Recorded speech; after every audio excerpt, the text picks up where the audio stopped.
Axşamınız xeyir əziz iştirakçılar. Hər birinizi salamlayırıq. Bugünkü təlimin moderatoru mən Şahla Zeynalova. Bugünkü təlimimiz gənclərdə hüquqla bağlıdır, hüquq münasibətləri ilə bağlıdır və təlimçimiz Vəkil Aydan Rəhimlidir. Suallarınız olduğu müddətcə chat bölməsində yazar və ya mikrofonu açaraq səsləndirə bilərsiniz. Sualınız olmadığı müddətdə isə mikrofonları bağlı saxlamanız xahiş edilir. Buyurun Aydan xanım, söz sizə verir. Salamlayıram hər birinizi. Bir dənə mən öz videomu açmağa çalışım. Əgər görürsünüzsə məni. Bir dəqiqə. Səsim gəlir? Bəli, gəlir və sizi aydın görür. Görürsünüz, lap gözəl. Şad oldum. Mən özüm biraz gözlədim ki, bəlkə digər iştirakçılardan da qoşulmaq istəyənlər varsa, hər kəs yığışsın. Məncə maraqlı bir, belə deyək də, təlim iki tərəfli öyrətmək və öyrənmək. Eyni zamanda mən də siz gənclərdən öyrənirəm hər zaman. Keçirəcəyimizə inanıram. Bugün özüm belə bir geniş mövzu seçdim ki, konkret olaraq hüququn bir sahəsi deyil, gəncləri marağında olan, gənclərə günlük həyatında rast gəldikləri nə mövzular varsa, daha çox istəyirəm interaktiv, sual-cavab formatında, yəni belə pis çıxmasın, pulsuz hüquqi yardım tipli, yəni mənim şəxsi praktikamdan, eyni zamanda gəncləri ən çox maraqlandıran, bu sahə ilə bağlı, şəxsi inkişafla bağlı, hüququn müxtəlif sahələri üzrə hansı suallar varsa, nə səpkidə, hansı aspektdə danışmağımı istəyirsinizsə, o aspektdə danışacağam. İlk öncə kiçik olaraq özüm barədə danışım. Deməli, 2009-2014-cü illər arasında Bakı Dövlət Universitetinin Hüquq Fakültəsində oxumuşam, oradan məzun olmuşam. Daha sonra Türkiyədə magistr təhsili almışam, İstanbul Aydın Universitetində beynəlxalq münasibətlər və siyasət elmləri bölməsində ingilis dilində. Tez müdafiəmi də, yəni diplom işimi Amerikada Marshall Universitetində West Virginia'da eləmişəm. Orada araşdırmanı etmişəm və sonunda gəlib yenə də Türkiyədə diplom işimi təqdim edib və yekun olaraq magistr belə deyək dərəcəsinə yiyələnmişəm. Daha sonra bura gəldikdən sonra Azərbaycana təbii ki, əvvəlcə mən Azərbaycanda yaşadığım müddətdə kiçik-kiçik əmək fəaliyyətimə başlamışam, xırda-xırda belə deyək. Amma daha sonra professional olaraq mən addım atmışam. Magistr təhsilimi bitirib Azərbaycana qayıdandan sonra 10 ilin üzərində artıq sırf hüquqşünas kimi əmək fəaliyyətim var, əmək təcrübəm var. Eyni zamanda Türkiyədə də mən çalışmışam müxtəlif sahələrdə, həm də bir hüquqşünas kimi hüquq bürosunda, belə deyək. Yəni bu sahənin içərisində kifayət qədər müddətdir ki, artıq varam və mən elə düşünürəm ki, çox oxuyan necə çox bilməz, daha doğrusu çox oxuyan çox bilməz, çox gəzən çox bilər deyə bir deyim var. Eyni zamanda mən düşünürəm ki, bir işin mütəxəssisi olmaq üçün o sahədə kifayət qədər təcrübəyə ehtiyac var. Yəni yalnız oxumaq, bunu həm də sizə gələcək fəaliyyətinizlə bağlı da deyirəm, yalnız oxumaq kifayət etmir. Eyni zamanda bu işlə bağlı təcrübə də toplamaq lazımdır. Kiçicik özüm barədə bu qədər danışdım. Sizi əgər hansısa xüsusi bir məqamlar maraqlandırırsa, onunla bağlı ya əl qaldırıb hər hansısa bir sualınızı verə bilərsiniz, ya chat bölməsindən suallar olsa, moderator mənə səsləndirər, mən cavablandıraram. Amma ən çox mən elə düşünürəm ki, burada iştirakçılar, gənclər təşkil etdiyi üçün daha çox hansı məqamlar narahat eləyir? Hal-hazırda ağlıma gələnlərdən polisin, məsələn, vətəndaşı çağırmağı, məsələn, hüququmuzu bilmiriksə, özümüzü necə müdafiə etməliyik? Mən bundan başlayıram, amma yenə də müxtəlif sahələr üzrə suallarınız olarsa, suallarınızı ünvanlayarsınız. Bu, yəni gündəlik həyatda hər birimizin bilirsiniz ki, başına gələ biləcək bir şeydir və yaxud da yaxın ətrafımızda, dostumuzda, tanışımızda bunu eşitmişik. Bizə zəng gəlir, bizə bildirilir ki, siz polis bölməsinə dəvət olunursunuz və yaxud da rəsmi şəkildə çağırış gəlir ünvanınıza. O halda biz nə etməliyik? Bununla bağlı kiminsə cavabı var, yoxsa mən ümumi nə etməli olduqlarımızı bölüşüm və yaxud da nə etməyə bilərik? Biz o çağırışa sizcə getməyə bilərikmi? Bizə əgər telefonla zəng olunubsa və bizi çağırırlarsa polis bölməsinə. Cavab vermək istəyən var? Getməyə bilərik deyirsiniz. Niyə belə düşünürsünüz? Hətta istəyirsinizsə belə səsli də deyə bilərsiniz də, belə interaktiv olsun, maraqlı.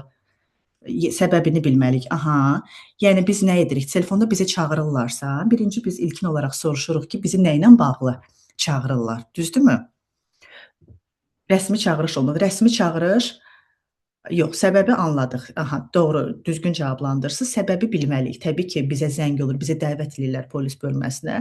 Biz dəqiqləşdirdikdən sonra ki, həqiqətən bizlə əlaqə saxlayan şəxs polisdir, biz artıq əsası bilməliyik ki, nə ilə bağlı bizi bölməyə dəvət eləyirlər. Bundan sonra getdik polis bölməsinə.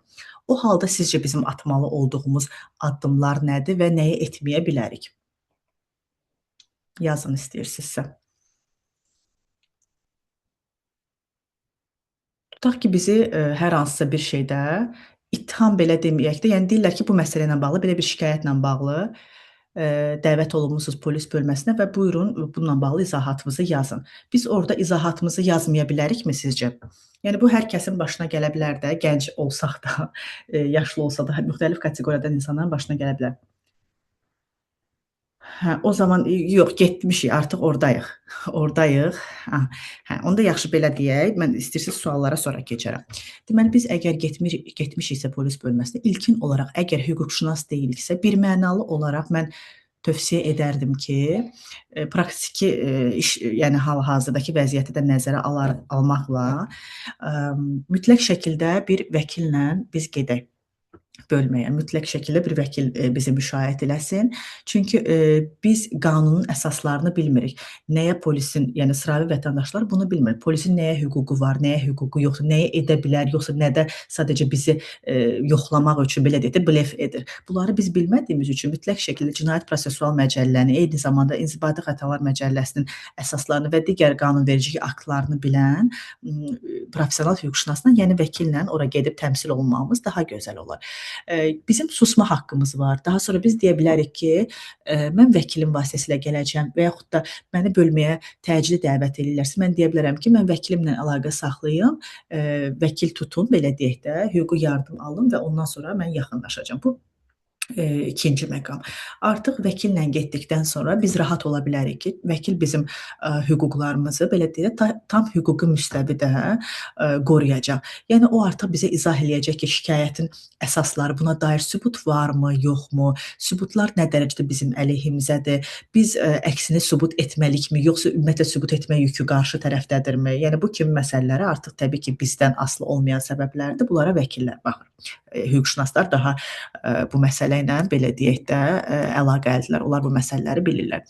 Yəni günümüzdə daha çox problem yaşanılan mövzu, yəni mənə olan müraciətlərdən onu görürəm ki, müxtəlif səbəblərdən, hətta bu cinayət və yaxud da inzibati xarakterli bir məsələ olmaya da bilər. Müxtəlif səbəblərdən polisə dəvət olunmaq. Bəzən elə olur ki, hansısa bir əmək məsələsidir. Yəni bunun əslində cinayət xarakterli deyil. Əmək fəaliyyəti ilə bağlı nəsə iş yerində olub və mənə bununla bağlı polisə çağırırlar. Biz sıravi vətəndaşlar bilmədiyimiz üçün ki, məsələn, əmək məsələsi ilə bağlı və yaxud da mülki məsələ ilə bağlı hər hansısa bir borc məsələsidir, bizi polisə dəvət edə bilməzlər. Təbii ki, biz orada belə pis çıxmasın, özümüzü itiririk və lazım olmayan ifadəni verə bilərik və sabah da bu ifadəmiz bizə qarşı müxtəlif qurumlarda, məhkəmədirsə məhkəmədə, polisdirsə polisə bizə qarşı dönə bilər. Elə borcdan söz açmışkən istəyirəm borc məsələsinə keçək. Yenə də daha çox mənə müraciətlər bu borc məsələsinə bağlı olur. Yəqin siz də gənc olmağınıza baxmayaraq dost-tanışlar arasında belə borc almaq və yaxud da borc vermək halları baş verib. Yəni əgər ortada müqavilə yoxdursa, təbii ki, biz yaxınlarımız arasında, tanışlarımıza, dostlarımıza borc məbləği verdikdə, borca pul verdikdə biz hər hansısa müqavilə bağlamırıq da, bu absurd səslənir. Belə olan halda əgər borcumuzu bizə söz verilən vaxtda qaytarmırlarsa, o halda sizcə bizim atmalı olduğumuz addımlar hansılardır? Birinci sualım budur. İkinci sualım da ondan ibarətdir ki, ümumiyyətlə belə bir halla qarşılaşan olubmu sizin aranızda?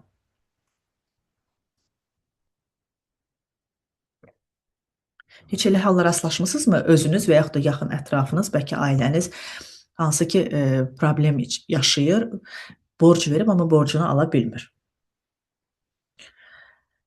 Olmayıb. Aha, siz nəsə deyənə qədər ümumiyyətlə mən bildirim. İnteraktiv keçsək əslində, yəni mən iştirak elədiyim bütün təlimlərdə, təlimçi qismində interaktiv keçirirəm ki, hər iki tərəf öyrənsin. Yəni ki, o baxımdan çalışın biraz aktiv olun. Təbii ki, bu biraz absurd səslənir. Yaxın dostlarımıza, tanışlarımıza biz müqavilə ilə borc məbləği vermirik. Amma təbii ki, aramızda belə razılaşma olur və veririk. Nəzərinizə çatdırım ki, hətta a, səs yazıları, yazışmalar varsa tərəflər arasında biz bu borcumuzu məhkəmə qaydasında iddia qaldırıb tələb eləyə bilərik. Yəni bununla bağlı ruhdan düşülməsin ki, ortada müqavilə yoxdur və s. Əsas odur ki, doğru ünvana belə deyək, doğru hüquqşünasa müraciət olunsun zamanında və ordakı əsaslar düzgün şəkildə sübutlar varsa, sizin xeyrinizə belə deyək istifadə olunsun. Bu ikinci bir məsələ. Eyni zamanda borc məbləği ilə bağlı olur ki, polisə məsələn müraciət olunur. Belə olan halda da məsələn mən sizdən ehtiyatlı olmağınızı sizə daha doğrusu tövsiyə eləyərdim. Bəzən olur ki, sizi çağırırlar polis bölməsinə və bildirirlər ki, siz bir nəfər sizdən şikayət var, sizə borc məbləği verilib, siz o pulu qaytarmırsınız. Siz yəqin bilirsiniz də kimə vermisiniz, kimdən almısınız. Təbii ki, bunları bilirsiniz. Yadınızda saxlayın ki, belə olan hallar təbii ki, siz çağırışa getməlisiniz. Telefonla olan çağırış da rəsmi çağırış hesab olunur. Siz çağırışa getməlisiniz, polisin çağırışına. Lakin orada məsələnin xarakterindən asılı olaraq, təbii ki, hər zaman yox, məsələnin xarakterindən asılı olaraq müəyyən oluna bilər ki, bu borc məsələsi mülki məsələdir. Bu polisin aidiyyatında deyil və polis orqanlarında hər hansı bununla bağlı izahat, ifadə və yaxud da istintaq xarakterli məsələlərin aparılması yol verilməzdir. Yaxşı olar ki, yəni elə bunu orada sivil qaydada, yəni hüquqi terminlərlə, hüquqi dildə izah olunsun və bildirilsin ki, bununla bağlı şikayətçi məhkəmə qaydasında öz borcunu tələb eləyə bilər. Yəni və bununla bağlı hər hansı bir izahatda sizin zərərinizə olacaq şeyləri, yəni deməməkdə, belə deyək də, yazmamaqda ehtiyatlı olun. Çünki orada istifadə olunan izahatınız belə sabah məhkəmədə şəxs sizdən borcunu tələb etdikdə sizin bir etirafınız kimi səslənib və sübut qismində istifadə oluna bilər. Bu ikinci məqam. Üçüncü maraqlı olan məsələlərdən, aktual olan məsələlərdən sırf gənclərə münasibətdə bilirsiniz də bu son zamanlarda, daha doğrusu bu il İnzibati Xətalar Məcəlləsinə yeni niyə görə deyirəm bilirsiniz? Çünki bu məsələ ilə bağlı sosial şəbəkələrdə çox şey paylaşıldı. Ona görə çalışıram biraz terminologiyadan qaçım. Eyni zamanda sizə heç demək də istəmirəm ki, İnzibati Xətalar Məcəlləsinin 211-ci maddəsinə, 188-ci maddəsi ehtiyac görmürəm buna. İnzibati Xətalar Məcəlləsinə əlavə olunub. Ora qeyd olunub ki, sosial şəbəkələrdə yəqin ki, tanırsınız da bundan sosial şəbəkələrdə ictimai normaya, əxlaq normalarına zidd davranışların sərgilənməsi, eyni zamanda bu kimi yayınların aparılması pul cərimələrdən və yaxud da işin xarakterindən, situasiyadan, işin hallarından asılı olaraq 1 ay müddətinə dək inzibati həbslə nəticələnə bilər, yəni cəzalana bilər həmin şəxs.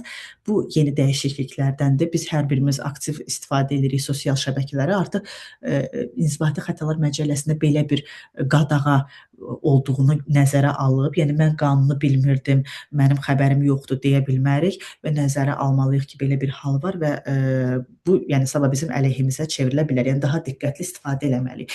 Eyni zamanda yəni orada əxlaq normalarına zidd ifadələrdən, sözlərdən və yaxud da hərəkətlərdən istifadə olunması da bu normanın təsir dairəsinə düşür. Daha sonra saxta profillərin yaradılması və bu saxta profillərlə müxtəlif şəxsləri belə deyək, məsələn, bizi hər hansı bir saxta profil açıb bir şəxs ya hədə-qorxu gəlir, şantaj eləyir və yaxud da təhqir eləyir. Bu kimi hallarda biz nə edə bilərik? Məsələn, bizə sosial şəbəkədə belə deyək də, sizə bir sual verirəm. Saxta profilli bir şəxs, saxta profil açıb ad, soyad tamam fərqlidir və bizi orada təhqir edir. Mesaj qutusuna təhqirlər yazıb. Belə olan halda biz nə edə bilərik? Çünki bunu çox adam səhv bilir. Ona görə soruşuram sizdən. Sizcə bununla bağlı bizim hər hansısa bir hüququmuz varmı? Hüquqi addımdan söhbət gedir. Bloka atmaq aydın məsələdir. Hüquqi addım olaraq nə ata bilərik?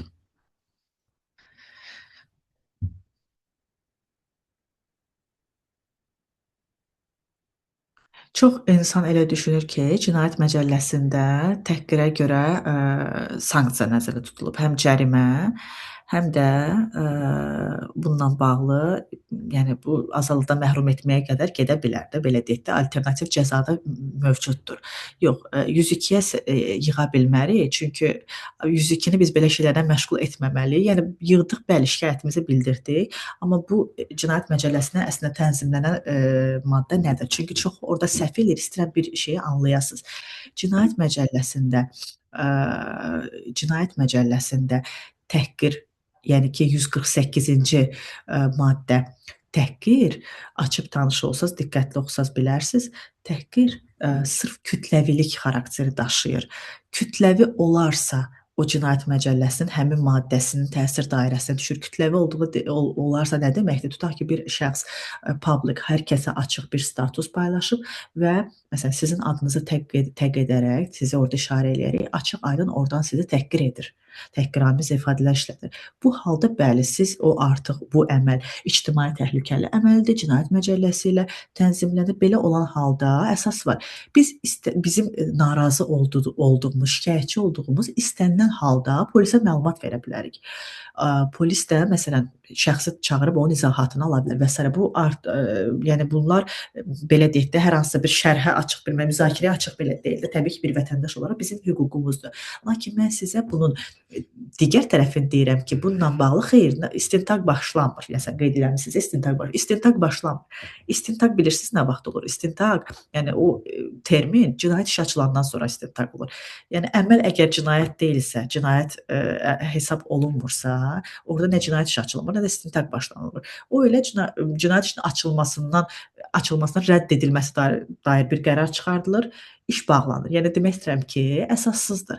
Sizi saxta profil, açıq profil açıblarsa, direktdən sırf mesaj qutunuza təhqir yazıblarsa və yaxud da telefonda sizə zəng edib söyüblərsə və yaxud da mesajla sizə təhqir yazıblarsa, bu kimi halda sizin belə qanunu tərəfi ilə ikili münasibətlərdə olubsa bu şey, yəni bu polisə şikayət edəcəksiniz, amma bunun davamı olmayacaq. Bu qədər deyim, sizə aydın olsun. Təhqir, böhtan mütləq ictimailik daşımalıdır. İctimai şəkildə mediada, kütləvi informasiya vasitələrində, sosial şəbəkədə hər kəsin görəcəyi formada olursa, o halda 148-ci maddənin təsir dairəsinə düşür. İkinci məqam, burada mən saxta profil dedim. Bəli, bu da var. Səhv eləmirəmsə 148-1-ci maddə olmalıdır Cinayət Məcəlləsində. Bu da dələduzluğa da toxunaram. Bu da 148-1-ci maddədə saxta profillərlə və adlarla hədə-qorxu gəlinməsi.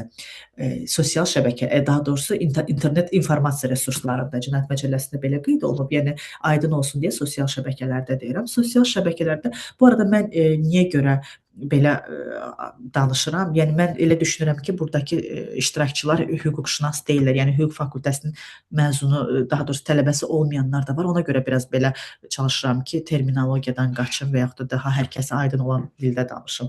Əgər yanlışım varsa mənə düzəldərsiniz.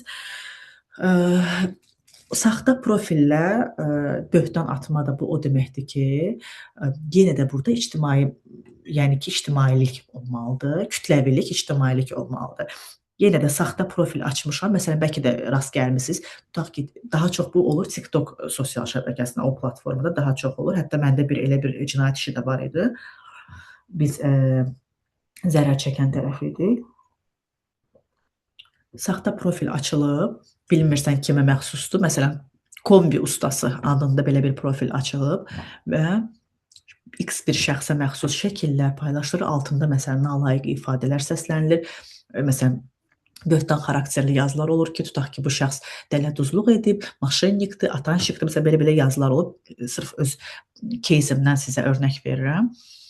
Bəli, bu 148-1 maddəsinin təsir altına düşür. Çünki ictimailik var. TikTok sosial şəbəkəsində hər kəsə açıq belə paylaşım edib və hətta reklama qoyur ki, bu hər kəsin qabağına çıxsın. Yəni bu insanın hədəfi sırf o X şəxsini biabır etmək və gözdən salmaqdır. Belə olan halda, bəli, bu belə deyək də, cinayət əməli hesab olunur və bununla bağlı cinayət işi açılmışdı. Yəni sırf mənimdə olan praktiki işlərdən sizə danışıram. Belə, qarğışa görə bəs iş açılırmı? Yox, Aydan xanım, bəli. bağışlayın sözünüzü kəsirəm. Buyurun. Həmin o şəxsi biz polisə gedib ərizə ilə şikayət ərizəsi yazırıq, yoxsa necə? Vəkil tuturuq. Yəni o proses necə olur? Yoxsa Siz 102-yə zəng eləyirik? bu şəxsi deyirsiniz, hə, sizi kimsə əgər açıq informasiya resurslarında tutaq ki, biabır eləyirsə də, belə deyək, təhqir və böhtan eləyirsə, bu kimi halda deyirsiniz nə etməlisiniz? Bəli, Düz bəli. başa Hə, Bəlidir. belə olan halda təbii ki, əgər bu hal təcili və dərhal belə deyək də müdaxilə tələb eləyirsə, o halda birinci ilkin olaraq 102-yə məlumat verirsiniz. Və yaxud da ki, əgər sabahı gözləyə bilirsinizsə, belə deyək də, əgər gecə vaxtı baş veribsə, sabahı gözləyə bilirsinizsə, ilk olaraq sizin hansı ünvanda bu baş verib? Yəni siz məsələn eviniz tutaq ki də, məsələn, mən indi Səbail rayon ərazisindəyəm. Axşam yerimdə uzanmışam, baxıram sosial şəbəkə və mən görürəm ki, məsələn, məni ictimai formada dediyiniz hal başıma gəlib başlayıb. Demək ki, bu hal Səbail rayon ərazisində baş verib və mən 102-yə də dərhal məlumat verə bilərəm. Əgər 102-yə dərhal məlumat verirəmsə, eyni zamanda sabah mütləq şəkildə mən gedib aidiyyatı üzrə polisdə, bölmədə bununla bağlı ərizə yazmalıyam. Yox, əgər heç ehtiyac yoxdursa 102-yə yığmağa, səhər açılır, mən gedirəm Səbail rayon polis bölməsinə, mənim ərazimə ən yaxın polis bölməsidir, aidiyyatı polis bölməsinə gedirəm və orada deyirəm ki, mənim şikayətim var, bununla bağlı ərizə yazıram, məlumatları verirəm, artıq ona bir əməliyyatçı, belə deyək də, aidiyyatı bir şəxs, əməkdaş ayrılır və o mənim işimlə başlayıb maraqlanmağa, axtarış. Baxılırsa, əgər saxta profildirsə, artıq orada fərqli mexanizm işləyir də, IP ünvanı öyrənilir ki, ortaya çıxsın ki, kimdir bu. Yox, açıq məlumatdırsa, bilinirsə kimdirsə, daha onu tapmaq daha tezdir və o şəxsi izahata çağırırlar. Məsələ artıq bundan sonra gedir ki, cinayət xarakterli bir məsələdirmi? Cinayət açılacaqsa əgər, iş bölmədən çıxır, gedir idarəyə, müvafiq rayonun polis idarəsinə. Orada da artıq proses belə gedir ki, istintaq, birinci təhqiqat olur, sonra olur istintaq və gedişata uyğun artıq əgər cinayət əməlidirsə, istintaqın yekununda, istintaq da bir neçə ay, hətta ilə qədər gedə bilər. İstintaqın yekununda iş göndərilir məhkəməyə, yekun məhkəmə aktı qəbul etmək üçün. Ərizəyə hansı tezliklə, qarğışa görə bəs iş açılır demisiniz. Qarğışa görə necə bir qarğışı nəzərdə tutursunuz ki, məsələn, Allah səni öldürsün, bu tipli bir qarğışa görə yox. Təəssüf ki, bununla bağlı iş açılmağı yəni real deyil. Amma yenə deyirəm, hər bir şey işin hallarından çox şey asılıdır. Çünki bəzən ağla sığmaz elə hallar olub ki, professional analiz qabiliyyəti güclü vəkil onu elə bir formada təqdim eləyib ki, sübutlarla və s. yəni istənilən nəticəyə əldə etmək olubdur. Ərizəyə hansı tezliklə baxılır? Hansı ərizəni nəzərdə tutursunuz? Polisdə yazılan ərizəni. Bu artıq polisin əgər onu ərizəni nəzərdə tutursunuzsa, ümumiyyətlə vətəndaş müraciətlərinin cavablandırılması 15 iş günündə olur. Amma sırf polisə münasibətdə şikayətə deyirsinizsə hansı müddətdə baxılır? Bu yəni işin gedişatından asılıdır da. Əgər saxta profildirsə, dedim də, onun IP ünvanına görə tapılması biraz vaxt tələb eləyir. Yox, açıq resursdursa daha tez. Adətən, yəni ki, operativ olur. Hələ işdə əgər vəkil varsa, daha operativ olur, mən deyə bilərəm. Məsələn, məndə təcrübədə olub ki, bugün şikayət yazılıb, bugün həmin şəxsi belə deyək də, şübhəli şəxsi dəvət eləyiblər, izahatını alıblar və proses belə başlayıb getməyə. Amma belə adətən 3 gün ərzində, 5 gün ərzində əgər şəxs ölkə daxilindədirsə, baxılır, amma yenə də həmin polis bölməsində iş yükündən, eyni zamanda onların daxili təlimatlarından asılıdır. Dələduzluq haqqında bu mövzuyla bağlı suallarınız varsa verin, yoxdursa dələduzluqla bağlı mən müəyyən qədər danışım. Nəsə var polislə bağlı suallar? Yol polisinə bağlı da verə bilərsiniz, tutaq ki. Əgər aranızda sürücülər varsa. Bilirsiniz də, bugündən elektron siqaretlərin çəkilməsi artıq qadağan edildi ictimai yerlərdə və bununla bağlı 30 manat məbləğində cərimə tətbiq olunacaq. Yəqin bundan bağlı məlumatınız var. Bu da olunan son dəyişikliklərdəndir. Dələduzluq haqqında onda danışaq. Dələduzluq nədir? Dələduzluq haqqında konkret olaraq nə bilmək istəyirsiniz, Nigar xanım, əgər burdasınızsa? Konkret olaraq dələduzluq haqqında nə bilmək istəyirsiniz? Məsələn, dələduzluq, yəni Cinayət Məcəlləsində anlayışını yəqin istəmirsiniz də dələduzluq nədir? Dələduzluğu belə loro dildə izah eləyə bilərəm ki, əgər burada hüquq tələbələri yoxdursa, hər kəsə aydın olsun. Etibardan sui-istifadə etməklə şəxsin, X bir şəxsin pulunu, əmlakını mənimsəmə və daha sonra belə deyək də, həmin əmlakın arxasına keçmə. Hər kəsə aydın olsun deyə deyirəm bunu. Adətən biz bu halları yox, kartını oğurlamaq bu dələduzluq deyil də. Ona görə deyirəm ki, siz dələduzluq deyəndə nəyi nəzərdə tutursunuz? Kartını oğurlamaq, o kart məlumatlarını öyrənmək. Məsələn, çox yayılanları deyirəm ki, zəng olunur. Yəqin onu nəzərdə tutursunuz. Zəng olunur, deyilir ki, məsələn, tutaq ki də siz filan şey udursunuz və yaxud da ki, sizdən bankdan yığıram, sizin bankınızın əməkdaşıyam. Siz kartınızın filan məlumatlarını deyirsiniz bizə. Biz məsələn sizdə filan funksiyanı düzəldirik və yaxud da sizin kartınıza pul gəlib, blokdadır. Siz gərək o məlumatları bizə deyəsiniz ki, kartınız açılsın. Yəqin ki, bu tipli şeylər. Bəli, bu artıq dələduzluqdur.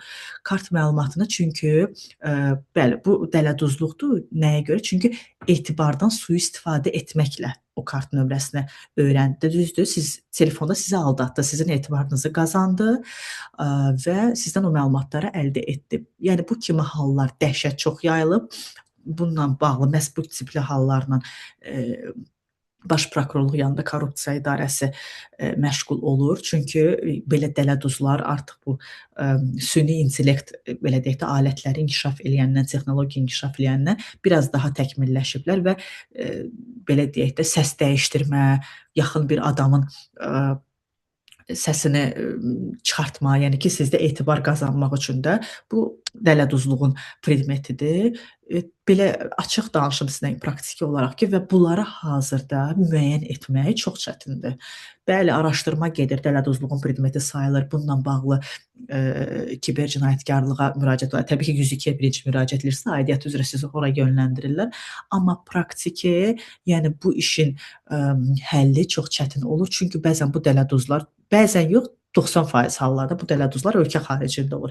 Azərbaycan hüdudlarında olmur. Ona görə də elə prokurorluq, polislər daim vətəndaşlara çağırış edirlər ki, çalışın, aldanmayın, kart məlumatlarınızı kimlənsə bölüşməyin və s. və ilaxır. Çünki bunları tapmaq hədsiz dərəcədə çətindir. 90% hallarda, 95% hallarda ölkə xaricində olurlar. Şəxsən mənim özümün də başıma gəlib. Kart məlumatı oğurluğu yox, amma məsələn bilet, bilmirəm, siz bəlkə belə bir şeylə bəzən olur, müxtəlif sosial şəbəkələrdə, saytlarda paylaşılır ki, məsələn Bakı-İstanbul istiqamətində şok qiymət ucuz bilet. Bəzən olub ki, belə bir şey olub. Tur agent kimi özünü təqdim eləyib şəxs, mənim bir tanışımın başına gəlmişdi. Həmin bilet almaq adı ilə onun kartına pul göndərilir və ortada nə bilet var və şəxs də bütün əlaqə vasitələrini sildi və çıxdı. Məbləğ də çox böyük deyildi. Səhv eləmirəmsə 195-200 manat civarı idi. Bəli, polisə müraciət olundu, amma açıq deyirəm də, yəni effektiv olmadı. Çünki Azərbaycanın hüdudlarındaydılar. Deyirsiniz ki, bəs suala yanlış cavab versə, məsələn, kart nömrəsini yanlış desək, təbii ki, kart nömrənizi demirsinizsə, o artıq sizin olmur, sizin pulunuzu da oğurlaya bilmir. Yəni dələduzluq baş tutmamış olur da, cinayət baş tutmamış olur.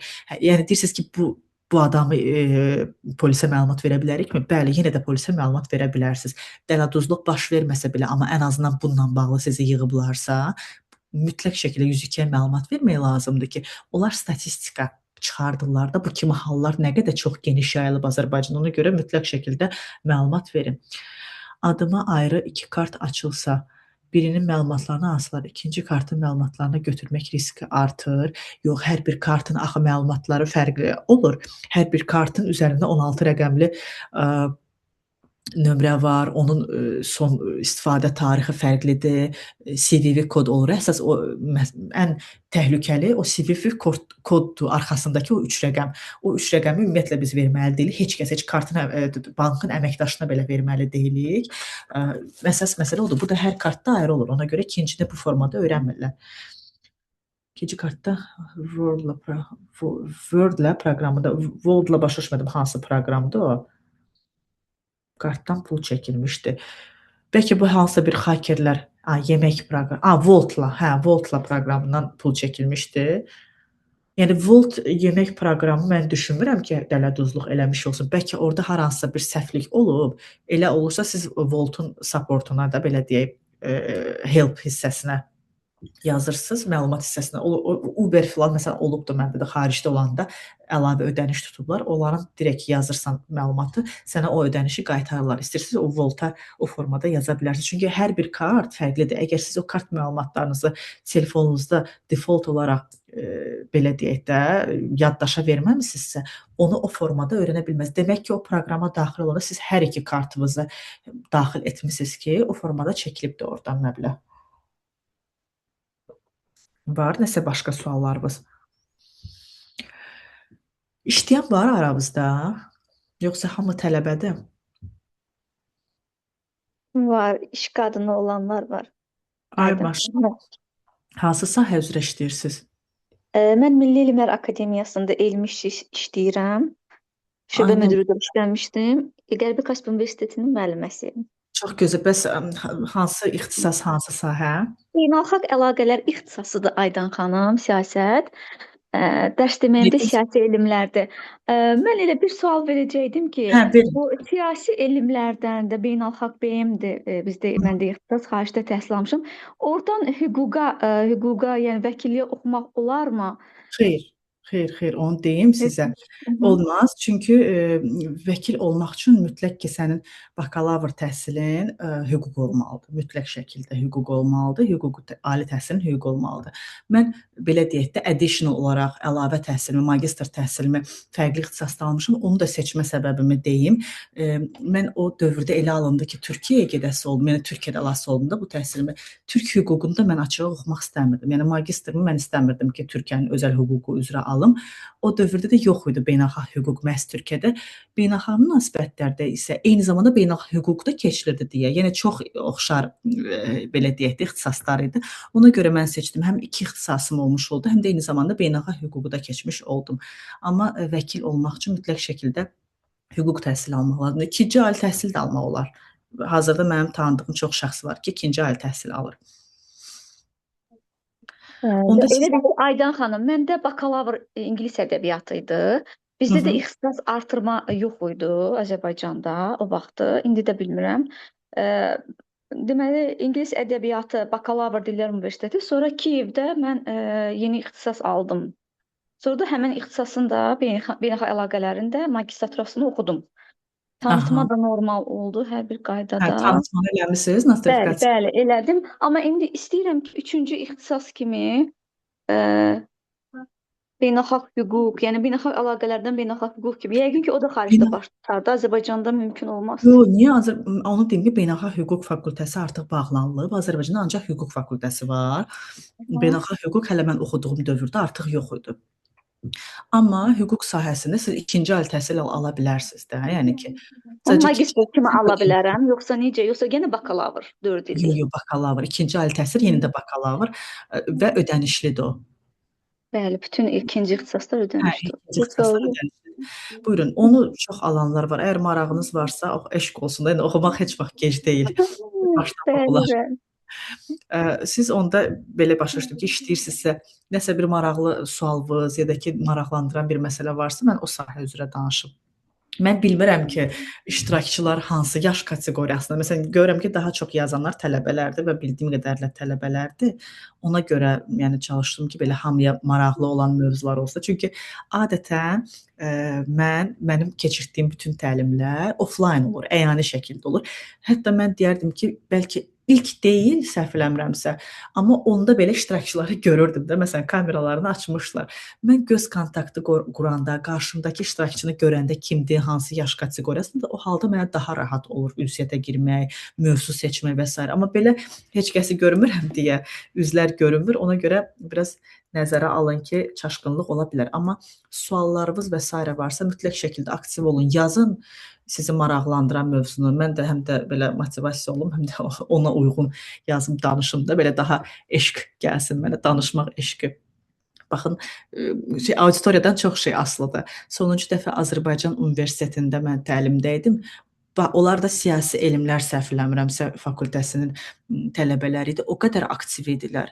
O qədər aktiv idilər, o qədər fərqli suallar verirdilər. Ailə Bəli, belədir. mübahisələrindən verirdilər, mülk mübahisələrindən verirdilər. Yəni siz də biraz aktiv olun da. Bilmirəm, hüquqşünas var yoxsa yoxdur. İnanırsınız Aydan xanım, mən Qərbi Kaspidə auditoriyalarda oluram. Adi tarix fakültəsinin uşaqları ilə beynəlxalq əlaqələrin uşaqlarının o qədər fərqli olur ki, və mən anlayıram, bu başa düşür ki, BM-in tələbələri, regionşünas, beynəlxalq əlaqələr, bunların hamısında tələbələr çox dünya görüşlü olurlar. Təbii ki. Bir də sizə deyim ki, şəxsin özündən də çox şey asılıdır. İnsanın özünü inkişaf elətdirmə istəyindən. Bəli, bəli. Valla əsasən belə bir fikir formalaşıb ki, bəli siz düz dediniz, hüquqşünaslar, nə hüquq fakültəsində oxuyanlar, tarixdə oxuyanlar, bəli verərsiz sualınızı, daha belə aktiv olur, dünya görüşlü, savadlı, amma elə deyil. Elə olur ki, şəxs üzərində işləmir. Mən daim görmüşəm, bizim oxuduğumuz dövrdə də var idi. 650-dən yuxarı bir balla daxil olmuşdu. O qədər dərslərə laqeyd yanaşırdı, nə oxumurdu, nə öz üzərində işləmirdi və hal-hazırda da heç arenada belə deyək yoxdur da, hüququn heç bir sahəsində fəaliyyət göstərmir. Belə. Buyurun Sabir bəy, sualınızı verin. Əl qaldırmısınız.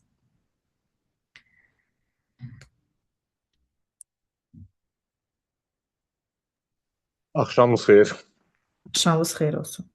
Üzr istəyirəm. Məndə prosta bu işlə bağlı idi, belə bir sual deyim, Aydan xanım. Bizdə Buyurun. şirkətlər birləşir. Yəni Siz tələbə deyilsiniz? Xeyr. Mənim Aha. yaşım 39-dur. Lap gözəl, buyurun. Gözəl gün olsun. Aydan xanım, belə bir şey ki, bizdə uşaqların çoxsu, elə mən özüm də. Yəni Aha. müddətsiz gedirik. Yəni hal-hazırda müqaviləmiz müddətsizdir. Bizdə Çünki şirkətlər birləşir. Yəni sizin işlədiyiniz şirkətlər birləşir, düzdür? Bəli. Özəl Aha. qurumdur, bəli. Belə deyim də, internet provider. Belə Aha. deyim. Qısa olaraq adını çəkməyim, belə deyim, internet provider. Yəni qurumlar birləşir indi xanım. Bizdə müddətsiz idi müqavilə. İndi yeni şirkət amma bu müddətsizi ləğv eləyib 3 aylıq müqaviləyə, 6 aylıq müqavilə belə başlamaq istəyir. Ona hüquqi olaraq biz uşaqlar nəysə bir müraciət eləyib məhkəmə yolu ilə nəyisə əldə edə bilərik, yoxsa yox? Siz elə bilin ki, A şirkətində müddətsiz müqavilə ilə çalışırsınız. 5 ildən artıq çalışmısınız da yəqin ki. Bəli. Bəli, 17 il. İndi A şirkəti başlayır B şirkətinə birləşir. Ona hüquqi əsasına baxmaq lazımdır ki, orada yaranan yeni şirkət yenidən qoşulmadımı, yenidən təşkildimi? Baxın, o əsaslar önəmlidir ki, dövlət reyestrindən, vergi xidmətindən hansı formada yenidən qeydiyyata alınır.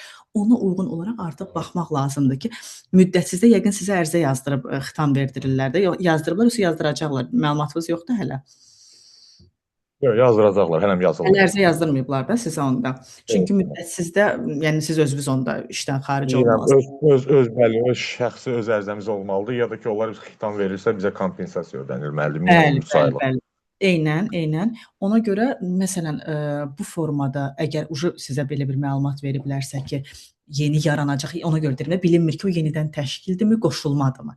Qoşulma olsaydı böyük ehtimal, indi mən belə düşünürəm, qoşulma olsaydı yeni müqavilə olmamalıdır. Siz elə eyni müqavilə qalmalısınız. Yəqin ki, böyük ehtimal yenidən təşkildir. Onunla bağlı mütləq şəkildə dəqiq məlumat alın və elə olacağı təqdirdə əmək müfəttişliyinə müraciət edə bilərsiniz ilkin olaraq. Yekun əgər bir nəticə əldə eləməsə, yəni hətta məsləhət görərdim ki, düzdür, münasibətləri korlayıb-korlamamaq məsələsi var.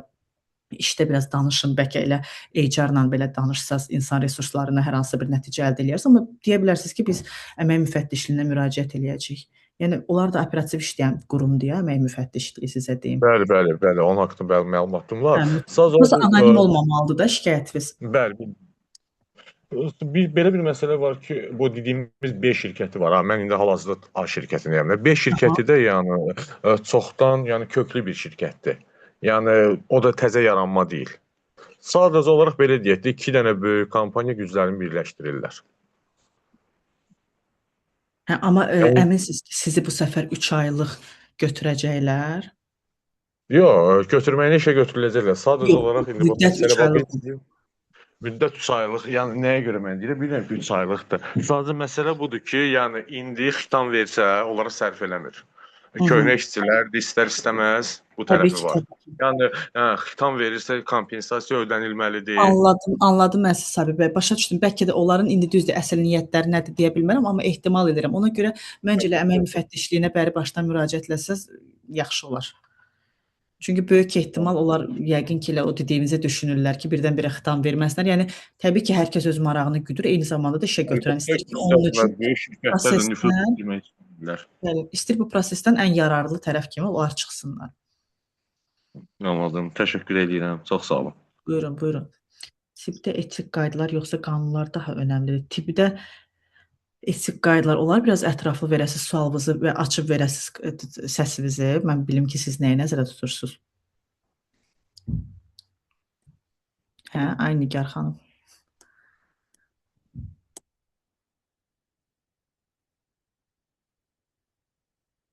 Nigar xanım. Tibbdə maraqlı sualdır, amma tibbdə etik qaydalar yoxsa qanunlar daha önəmlidir? Təbii ki, hər yerdə birinci qanunlar önəmlidir, amma sualınızı aydınlaşdırsaydınız başa düşərdim nə demək istəyirsiniz. Əgər cəsarət eləsəz səslə deməyə əl qaldırarsınız, açarsınız. Hüquqda oxuyaraq məhkəmədə nəhkim işləmək mümkündür. Öncədən təşəkkürlər. Hüquqda oxuyaraq ilkin olaraq təcrübəçi kimi işləyə bilərsiniz məhkəmədə, dəftərxanada və sair işləyə bilərsiniz. Bir də ştatdan asılı olaraq yarım ştat və s. və sizin oxuma formanızdan. Təbii ki, siz əgər qiyabi təhsil alırsınızsa, rahat formada məhkəmədə müqavilə ilə işləyə bilərsiniz. Yəni problem deyil və elə işləyən onlarla gənclər mövcuddur. Amma yəni daha sonra artıq müqavilədən dövlət qulluqçusu olmaq üçün dövlət qulluğu imtahanı vermək lazımdır.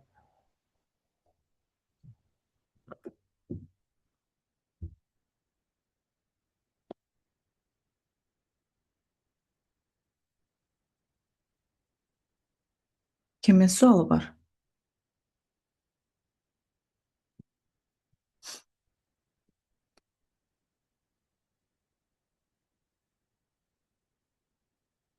Yaxşı, sizin sualınız yoxsa ona mən baxım ki, sizin üçün nədən danışmaq olar?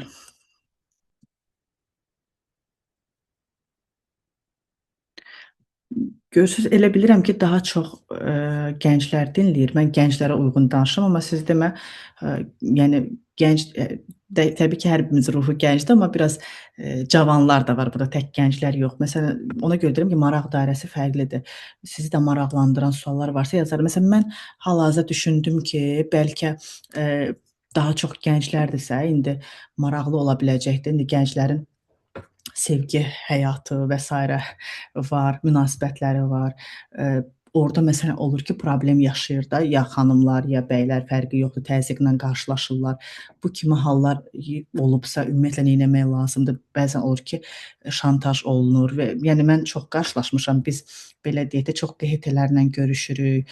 Olur ki, regionlara gedirik. Yəni bu kimi gənclər, daha çox gənclərə niyə görə gənclərdən örnək gətirirəm? Gənclər çox hüquqlarını bilmirlər deyə onları bir növ qorxutmaq və idarə etmək daha rahatdır. Təəssüflər olsun ki, yəni burada feminist çıxışlar etmək istəmirəm, amma təəssüflər olsun ki, bu şantaj halları günümüzdə çox yayılıb. Belə olan halda elə burdan çağırış eləyərdim ki, qızlarımız, yəni yaşının neçə olmağından asılı olmayaraq belə hallarda çəkinməsinlər, mütləq şəkildə polis orqanlarına müraciət etsinlər.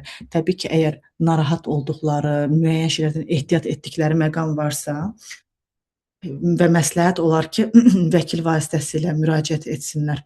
Yəqin ki, xanımlara xanım vəkil daha uyğun olar. Çünki mən öz qarşılaşdığım şəxsi praktiki təcrübəmdən yola çıxaraq deyirəm ki, ailə məsələlərində, belə şantaj məsələlərində xanımlar daha çox istəyirlər ki, xanımlarla ünsiyyətli olsunlar ki, bütün məqamları açıq-aydın deyə bilsinlər. Sizlə necə əlaqə saxlamaq olar? Mənim ad soyadımı Instagramda yazırsınız, açıq, aktiv bir profilim var, orada işlədirəm, orada nömrəm də yazılıb. Lazım olarsa buradan da nömrəmi chat vasitəsilə yazıda bilərəm ki, istədiyiniz formada əlaqə saxlaya bilərsiniz, amma sosial şəbəkədə kifayət qədər aktivəm.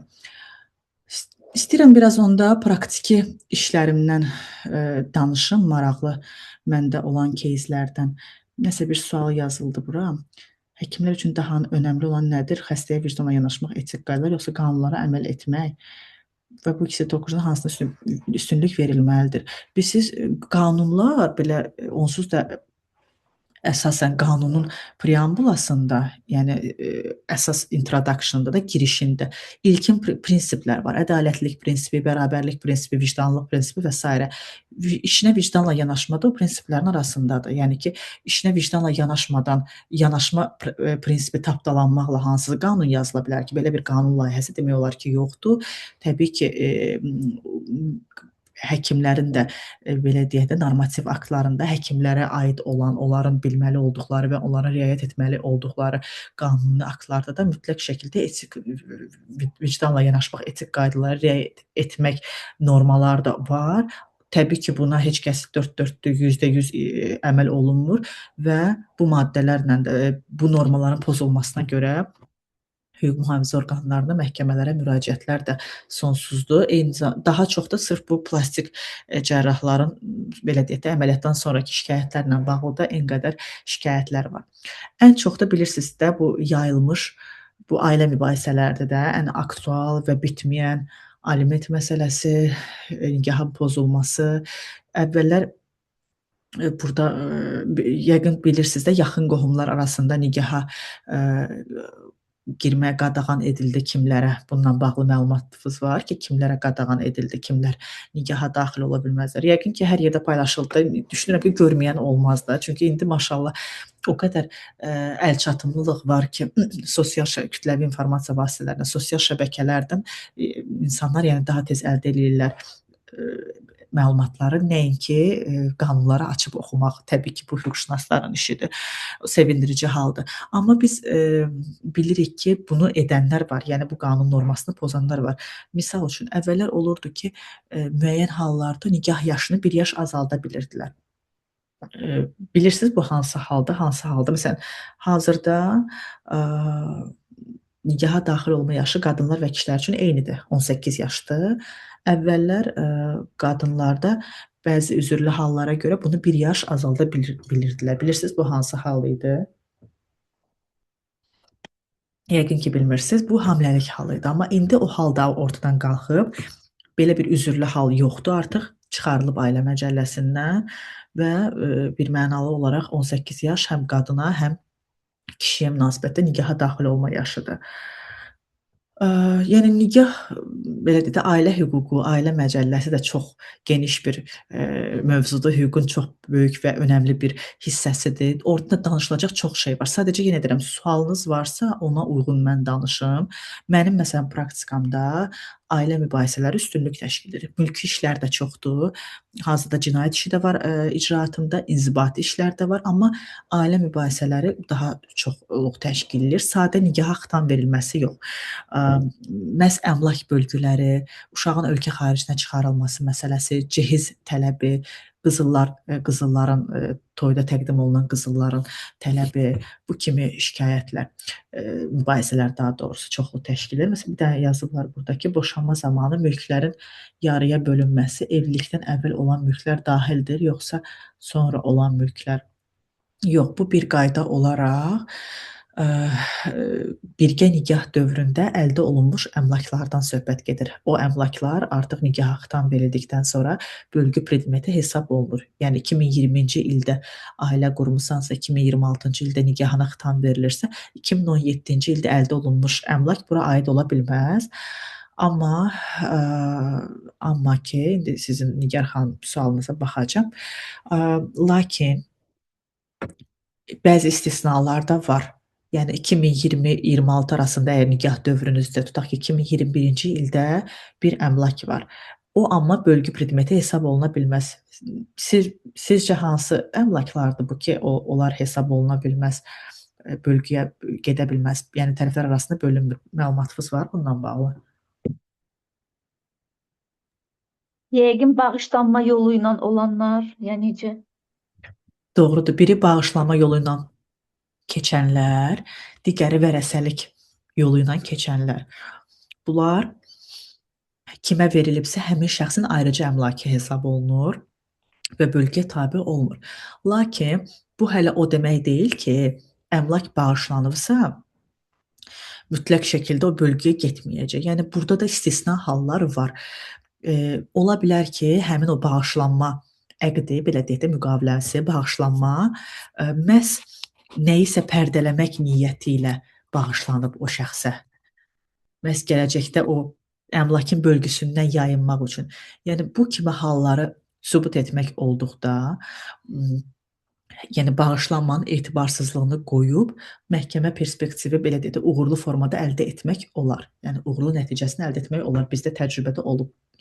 Keçən sözünüzü də kəsirəm. Keçən dəfə bir hüquqşünas danışırdı ki, əgər uzun evliliklərdə, uzun müddətli evliliklərdə də bu bağışlanma, məsəl üçün qaynana, ana öz oğluna uzun illərdir bağışlanma eləyib və o gəlin 15 ildir, 20 ildir o evdə yaşayır və ana da öz oğluna bağışlayıbdı vaxtı ilə.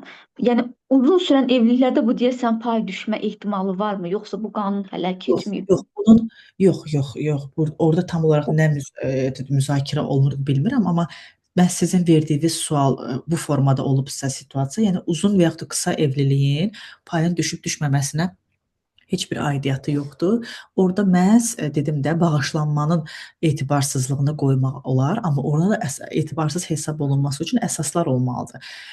Mən indi bir dənə öz praktikamdan olan bir кейsi istəyirəm nümunə kimi verim ki, biləsiniz nədir. Məsələn, mən dediyim situasiyada orada bağışlanmanın etibarsızlığı qoyulub, amma ona əsas var. Şəxs yüksək rütbəli bir şəxsdir, nigahına xitam verilib yoldaşı ilə və bilirsiniz ki, yüksək rütbəli şəxslər çoxsu istəmirlər ki, adlarında əmlak olsun, düzdürmü? İstəmirlər ki, adlarında çoxlu əmlaklar olsun. Birgə nigah dövründə bir ev alınıb, evlər hətta deyərdim ki, çox daşınmaz əmlaklar alınıb və onlar ilkin olaraq bu dediyim şəxsin, yüksək rütbəli şəxsin atasının adını alınıb. Atanın da yaşı həddindən artıq çox olub və yəni onun həyatdan köçmə ehtimalı çox real olub. Lakin onun vəziyyəti yaxşı olmayanda xəstəlik dövründə oğul hələ də yüksək rütbədə qalmış bir şəxs idi. Onun nə notariat ofisinə gedib gəlməyə vaxtı olmayıb, nə də o risk olub ki, adına həmin əmlakları keçirsin. Belə olan halda həmin qaynata, belə deyək, evləri bağışlayıb öz gəlininə. Təbii ki, burada məqsəd özünün 4 dənə övladı ola. Niyə görə gəlininə bunu bağışlasın? Bunu sübutlarla, yazılarla ortaya biz sübut şəklində qoyduq ki, yazışmalarla ki, burada bağışlanma sırf başqa bir hüquqi prosesi pərdələmək niyyəti ilə olunub da. Onun etibarsızlığını qoyduq və əsaslar, indi orada başqa nüanslar da var idi. Mən hamısını burada açıqlamıram. Qoyduq və o məsələ artıq ona uyğun olaraq görürük ki, yönünü get-gedə dəyişir. Normal olaraq əslində yəni belə bir məcəllədə də açıq-aydın yazılıb ki, bağışlanan əmlak və vərəsəlik qaydasına keçən əmlak ərin və yaxud da arvadın ayrıcı əmlakıdır, bölgəyə getmir. Amma istisna hallar həmişə var. Ona görə mütləq hüquqşünasla məsləhətləşmək lazımdır ki, belə olan hallarda onlar hüquqi analiz edib baxsınlar ki, yəni situasiyadan və haldan asılı olaraq burada perspektiv var, yoxsa yoxdur. Əgər kimisə sualı varsa cavablandıraq, sualınız yoxdursa hal-hazırda istəyirsiniz yekunlaşdıraq və hər hansı bir sualınız və yaxud da müraciət etmək istəsəz, Vəkil Aydan Rəhimli və yaxud da məsləhət aşağıdan xətt et yazırsınız, mənim Instagram hesabıma daxil ola bilərsiniz. Nömrəmi də buradan yazıram. Hər hansısa bir hüquqi məsləhət üçün, ümumiyyətlə və yaxud da məsləhət üçün görün bunu necə yaza bilərsiniz. Mənə xoş olar, sizdən geri dönüşlər əldə eləmək, belə deyək də. Bəyəndinizsə, yararlı oldusa, nə xoş mənə. Ümumiyyətlə mənə Aydan xanım, çox maraqlı oldu. Axırıncı izah elədiyiniz çox maraqlı oldu. Yəni əslində hüquqi analiz çox sual maraqlı. olsa çox da gözəl, yararlı olar. Həm də mənə interaktiv keçmək çox maraqlıdır. Əsas da praktiki mövzuları inşallah başqa platformalarda, başqa yerlərdə, fərqli müzakirələrdə görüşərik. Mənə də çox xoş oldu. Gecəniz xeyrə qalsın. Sağ olun. Sağ olun.